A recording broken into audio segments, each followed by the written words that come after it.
요즘 이 말을 자주 하네요. 삶은 만남이다. 네, 만남이 내 삶을 결정합니다. 수없이 많은 만남 중에서 아주 큰 영향을 미치는 만남 중에 하나가 나라와의 만남입니다. 사실 나라는 내가 결정하지 않았습니다. 우리는 대한민국에 태어나기로 결정해서 태어나지 않았습니다. 그래도 우리가 선택한 게 아니라 할지라도 어느 나라에서 태어났느냐에 따라서 삶이 너무나 달라지는 것은 맞습니다. 제일 가까운 북한에 태어났다면 우리는 지금과 아주 다르게 살았을 것입니다. 우리가 아프리카 원시 부족에 태어났어도 지금과 매우 다르게 살았을 겁니다. 삶은 내 선택에 따라 너무 많이 달라지지만 사실 선택하지 않은 것들에 의해서 더 많이 달라집니다. 예를 들어서 우리는 사람으로 태어났습니다.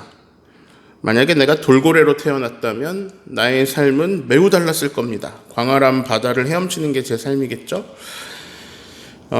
저는 사람으로 그리고 남자로 한국 땅에 서울에서 1980년대에 태어났습니다.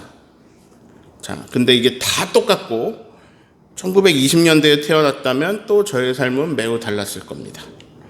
이 모든 것이 제가 선택한 것이 아닙니다.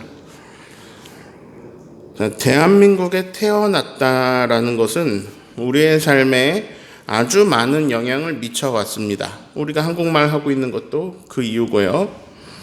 아마도 가장 큰 영향을 끼친 게 아닐까 생각해요. 그래서요, 우리나라가 좋은 나라가 되어야 우리의 삶이 좋아집니다. 성경은 온통 나라 얘기예요. 근데 하나님 나라 이야기입니다. 하나님 나라에서 사는 게 우리에게 제일 좋다 이런 건데요.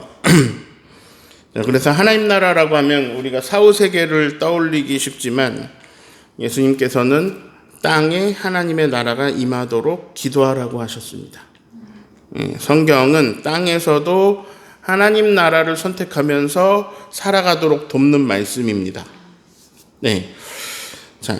나라가 어떤 나라가 되느냐에서 여러 가지가 중요하겠지만 제일 중요한 것은 지도자입니다. 우리 삶의 만남 중에서 엄청나게 중요한 만남이 지도자를 잘 만나는 겁니다. 통장님 잘 만나야 되고요. 반장님 잘 만나야 되고, 이장님 잘 만나야 되고요. 그리고 도지사 잘 만나야 되고요. 대통령 잘 만나야 됩니다. 지도자를 둘로 구분할 수 있습니다. 보스하고 리더입니다. 이거는요, 간단한 사진으로도 설명이 됩니다. 보스는요, 군림합니다. 이렇게 하고 있죠. 저 위에서 지시하고 있죠. 보스는 목표를 향해 갈 때에 이렇게 말합니다. 가라! 리더는요, 이끌어줍니다. 경청하면서 비전을 제시합니다. 똑같이 이렇게 하고 있죠. 리더는 목표를 향해 갈 때 이렇게 말합니다. 갑시다.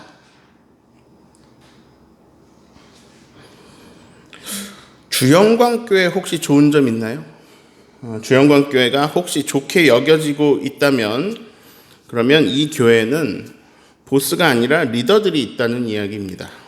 네, 우리 장로님들이 군림하는 거 보셨나요? 뭐 하라고 지시하는 거 보셨나요? 우리 장로님들 먼저 섬깁니다. 보스를 만나면 이런 생각이 들게 되어 있습니다. 나를 착취하고 있다. 나를 이용해 먹고 있다. 리더를 만나면 이런 생각이 듭니다. 나를 도와주고 있다. 나도 여기서 무언가 도움이 되고 싶다. 이 단체에서, 이 공동체에서 나도 도움을 주고 싶다. 보스와 리더를 더 부각시키면은 이렇게 말할 수 있을 것 같아요. 폭군, 나쁜 왕하고 목자입니다. 목자는요, 인도하고 보호합니다. 하나님이 우리의 목자십니다. 사랑으로 가득한 리더가 목자입니다. 근데 똑같이 지도자인데 왕이고 그 왕은 왕인데 나쁜 왕이 있습니다. 폭군들이 있어요. 나쁜 왕이 있는데 나쁜 왕은 세계 역사 속에 너무 많고요. 이스라엘 역대 왕들 중에서도 아주 많이 있습니다. 사실 좋은 왕이 별로 없죠. 이스라엘도 그렇고 세계에도 그렇습니다. 오늘 읽은 말씀에는 나쁜 왕이 나옵니다. 아합 왕입니다. 더 나쁜 사람이 나옵니다. 왕비 이세벨입니다. 내용은 이렇습니다. 나봇이라는 사람이 있어요. 그 사람이 포도원을 가지고 있습니다. 아합 왕이 보니까 이 포도원 위치가 너무 좋은 거예요. 왕궁 옆에 있어가지고 자기 채소밭을 하기에 딱 좋은 거예요. 왕은 좋은 정원, 채소밭 이런 걸 갖고 싶었어요. 그래서 나봇을 불러서 말합니다. 이 포도원 나한테 팔아라. 내가 더 좋은 포도원 줄게. 돈으로 원하면 내가 돈으로 줄게. 자, 요즘 시대에 들으면 아합 왕이 되게 좋은 제안을 한 것 같은데요. 야, 너 여기보다 더 좋은 거 줄게. 지금 너 30평 아파트 살아? 내가 60평 줄게. 이런 거거든요. 얼마나 좋은 조건이에요. 근데 성경은 지금의 눈으로 읽는 게 아니라 그 당시의 상황에서 그 당시 사람들의 입장으로 읽어야 되죠. 하나님이 가나안을 주실 때, 가나안 땅 주실 때 약속하신 두 가지 있죠. 땅 줄게, 후손 줄게. 후손들이 그 땅에서 살게 해줄게. 자, 그리고 실제로 그 땅을 차지해서 살게 되었을 때에는 이제 지파별로 땅을 분배해 줬습니다. 그래서 예를 들어 르우벤 지파는 계속 르우벤 지파 땅에 살면서 르우벤 지파 후손들이 거기 계속 사는 거예요. 거기 쓰는 거예요. 다른 지파한테 팔면 안 됩니다.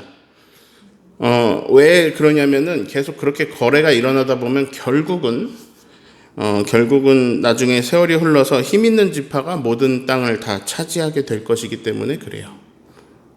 하나님을 두려워하지 않는다면 힘으로 돈으로 다 차지해 버릴 겁니다. 그래서 레위기 25장 23절에 우리 같이 읽어볼까요? 토지를 영구히 팔지 말 것은 토지는 다 내 것임이니라. 너희는 거류민이여 동거하는 자로서 나와 함께 있느니라. 이거는 사실 맞아요. 이거는 모든 땅의 주인은 하나님이십니다. 그냥 하나님 거예요, 다. 근데 우리는 그냥 잠깐 거류하고 잠깐 여기서 이 땅에서 동거하는 사람들이죠. 이게 맞는 말이고 이제 이게 유대인들의 생각입니다. 그래서요, 나봇은 거절했습니다. 토지 팔라 그러지 말잖아요. 3절 같이 읽어볼까요? 나봇이 아합에게 말하되 내 조상의 유산을 왕에게 주기를 여호와께서 금하실지로다. 네, 나봇이 하나님이 금하시는 일입니다 하고 안 팔았어요. 그러자 아합 왕은 이게 삐져가지고 밥도 안 먹고 침대에 누워가지고 얼굴을 돌리고 있습니다. 자, 그 아내 이세벨이 이렇게 보니까 왕이 삐져 있어요. 그래서 이세벨이 말합니다. 아니, 왕이 왜 그러고 계세요? 그리고 이제 이런저런 이야기를 듣고는 이런 말을 합니다. 왕이시잖아요. 걱정 마세요. 제가 포도원을 당신의 것으로 만들어 드릴게요. 자, 이세벨은 나봇이 사는 성읍의 원로와 귀족들에게 편지를 씁니다. 그리고 왕의 도장 옥쇄로 인봉해가지고 왕의 도장을 찍었어요. 그래서 보냅니다. 성읍의 원로들, 귀족들이 왕의 편지를 읽고 적힌 대로 했습니다. 자, 내용은 이런 거예요. 금식을 선포하고 나봇을 백성 가운데 높이 앉히시오. 불량자 두 사람에게 거짓 증거를 시키시오. 나봇이 하나님과 임금님을 저주하였다. 이렇게 거짓 증거하게 하시오. 성읍의 원로들이, 귀족들이 왕의 편지 받아서 적힌 대로 했습니다. 나봇이 하나님과 임금님께 저주했다라는 그 죄로 사람들에게 돌에 맞아 죽었습니다. 이세벨이 왕에게 전합니다. 나봇이 죽었습니다. 포도원을 차지하시면 됩니다. 아합 왕은 나봇의 포도원을 차지하러 그 땅에 갑니다. 하나님이 거기에 엘리야를 보내십니다. 이렇게 전해라. 네가 죽이고 또 빼앗았느냐? 개들이 나봇의 피를 핥은 그곳에서 너의 피도 핥을 것이다. 그렇게 전해라. 오늘 저는 설교 제목을 아합의 대적자 엘리야라고 지었습니다. 엘리야를 보고요, 아합 왕이 한 말이 있습니다. 뭐라고 했냐면요, 내 대적자요, 이렇게 말했어요. 20절을 보시면 내 대적자요, 또 나를 찾아왔느냐. 엘리야는 아합 왕에게 가고 싶지 않았을 것 같아요. 모세도 그 파라오한테 가고 싶지 않았을 것 같아요. 근데 하나님이 자꾸 보내시는 거예요. 자, 아까 그랬죠? 폭군이 있고 목자가 있다 그랬죠?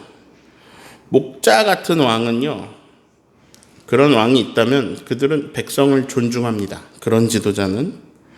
근데 나쁜 왕은요, 백성을 무시합니다. 무시하는데 어느 정도로 무시하냐면 영화 대사같이 개 돼지로 여깁니다. 개 돼지만도 못한 존재로 무시합니다. 목자 같은 지도자는 백성을 보호합니다. 근데 나쁜 왕은 백성을 착취하고요, 이용하고, 근데 그냥 말 안 들으면 죽이기도 합니다. 애굽의 파라오는 히브리의 2살 이하의 남자아이를 다 죽였습니다. 학살입니다. 헤롯 왕도 그랬습니다. 오늘 말씀 속에 이세벨의 기본적인 생각이 그렇습니다. 왕인데 왜 그러고 계세요? 왕인데 백성 포도밭 하나 못 뺏어? 그것도 못 뺏어요? 아니, 죽이고 뺏으면 되잖아. 왕이잖아. 뭘 걱정해. 죽이면 되잖아. 방해하는 것들을 죽여. 이렇게 백성을 무시하는 나쁜 사람들이 역사상 계속 존재해왔습니다. 대한민국에도 있었습니다. 이분의 이름은 류동훈입니다. 저의 신학과 선배님입니다. 이분은 목사님이 되고 신학자가 되려고 하시던 분이었습니다. 목사님 아들이시고요. 광주에서 전두환의 학살에 의해서 돌아가셨습니다. 자, 이 사진은요, 이승만 대통령이 계엄을 선포한 겁니다.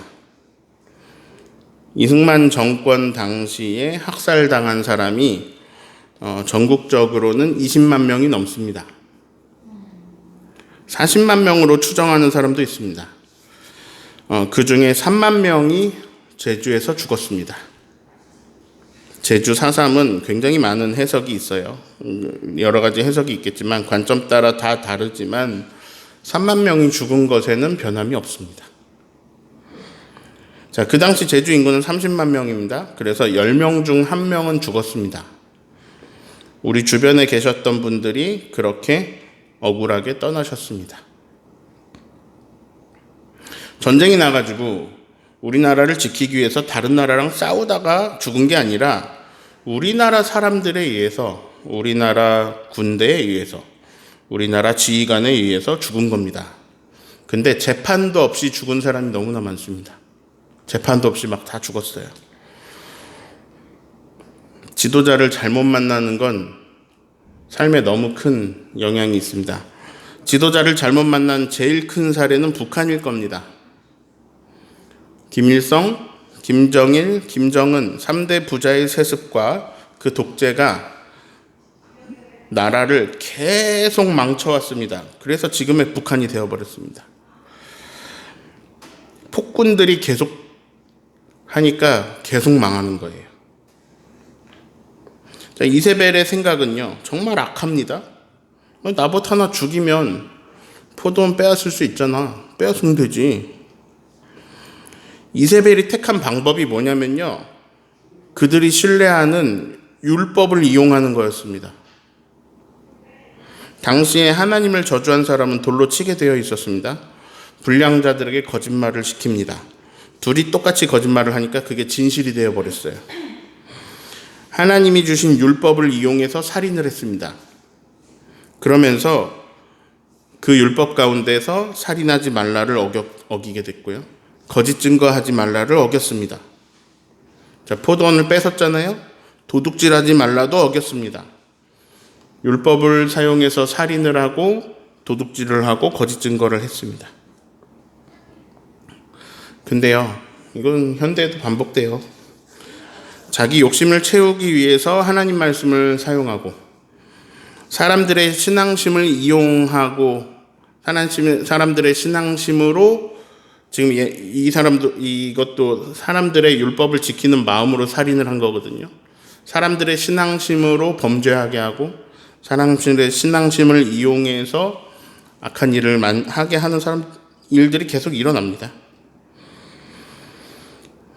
자기 욕심을 채우기 위해서 하나님 말씀 이용하고 사람들의 신앙심을 이용하는 사례가 정광훈 씨는 아예 대놓고 그렇게 합니다. 그냥 대놓고 해요. 왜냐? 부와 권력이 자기한테 주어지거든요. 일부 어떤 극단적 유튜버들도 지금 기독교인들에게 그렇게 하고 있습니다. 기독교인들의 신앙에 호소합니다. 그러면서 지금 이런 위기니까 후원해달라고 하면 한 번에 1억도 들어오고 그걸 한다네요. 목적은 돈입니다. 보통 이제 골목대장은 힘센 친구가 합니다. 그러나 어떤 성숙한 사회로 갈수록 힘센 사람보다는 보스는 힘을 잃어버리게 되고요. 성숙한 사회로 갈수록 리더가 지도자가 됩니다. 성숙한 사회로 갈수록 폭군이 지도자가 되는 게 아니라 목자가 지도자가 됩니다. 나라를 잘 만나야 되는데요. 대한민국 참 좋죠. 반면에 대한민국은 갈등과 혐오로 물들어 있습니다.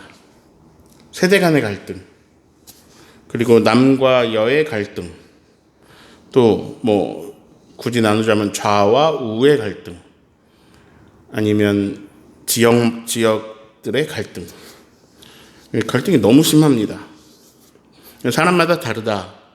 이걸 인정하지 못하고 나랑 좀 생각이 다르고 그 생각이 반대편에 있으면 적으로 규정해요. 그래가지고 막 싸우는데 에너지를 다 쏟아냅니다.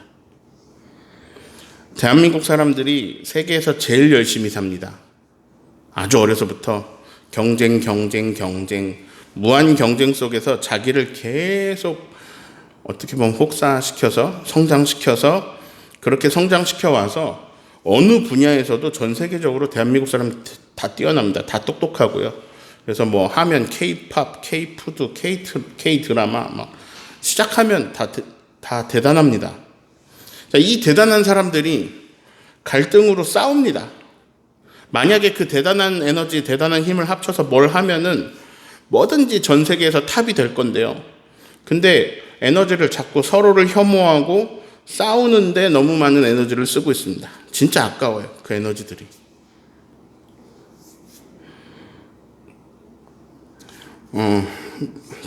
자, 당을 떠나서, 우리나라는 1번이냐 2번이냐가 제일 크죠. 당 1번이냐 2번이냐를 떠나서 보스냐 리더냐, 폭군이냐 목자냐 정도는 사실 우리가 쉽게 구분할 수 있습니다. 아까 말한 대로 국민을 존중하는지, 국민을 보호하는지, 국민을 무시하는지 이렇게 보면 되거든요. 우리나라는 굉장히 많은 피 위에 새로워진 나라입니다. 그래서 되게 트라우마가 많아요. 그래서 계엄이라는 단어를 듣는 순간 과거의 아픔에서 벗어나지 못하는 사람들이 엄청나게 많을 겁니다. 지난주에 저는 이거 지금 꿈인가? 이런 생각을 계속 했습니다. 이거 꿈인 것 같은데? 2024년에 이게 진짜라고? 몰래카메라인가? 싶었습니다. 군대는 국민을 보호하기 위해서 존재합니다. 그런데 그런 군대를 국민을 위협하는 도구로 사용하겠다는 지휘관이 2024년에 존재한다는 게 믿기지가 않았습니다. 제가 어제 페이스북을 보는데 사람들이 사진을 막 하나씩 올리는데요. 국회의사당 가는 지하철 사진이에요. 국회의사당 가는 지하철에 사람이 너무 많아가지고 계속 꽉 차서 와서 계속 타지를 못한다는 거예요. 그래서 어느 역부터 걸어가고 있다 이런 사람들이 엄청 많았습니다. 또 자기는 뭐 무슨 대교를 걸어서 건너왔다 막 이런 글들이 막 많이 있었습니다. 그리고 제가 이제 유튜브 인터넷 실시간 방송을 몇 개 틀어놨는데 여러 방송에서 드론으로 이제 모여드는 사람을 보여주는데 막 끝도 없는 사람들이 모여듭니다. 계속 사람들이 막 오고요. 그런데 이 사람들이요 민주당 지지자들이 아닙니다. 계엄 선포에 민주주의가 없어질까봐, 군부 독재로 탄압받을까봐,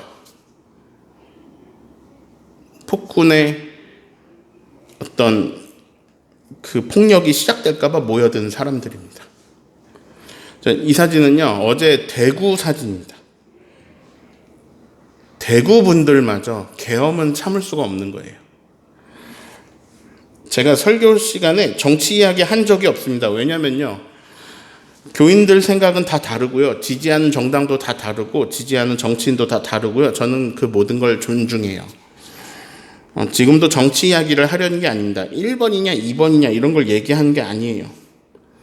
자국민한테 총구를 겨눌 수 있는 사람이 우리나라 전군의 통수권자라는 게, 그게 우리가 기도해야 할 상황이라는 거예요. 저는 그게 누구든 뭐 그 사람이 1번 당이든 2번 당이든 3번 당이든 무소속이든 그 사람이 지도자에서 목자나 리더의 자세를 가지지 않고 보스나 폭군의 자세를 취한다면 저는 제가 있는 위치에서 반대의 목소리를 낼 거예요. 물론 설교 시간엔 그럴 건 아닙니다.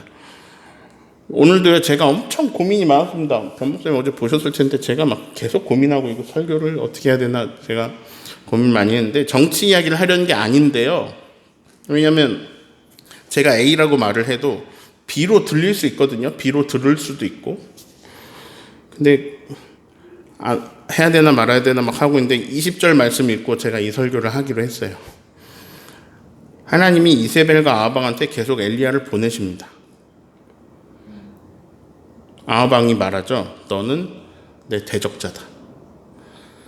때로는 어떤 폭력적인 독재자에게는 대적자가 되는 것이 그리스도인의 방향이겠다.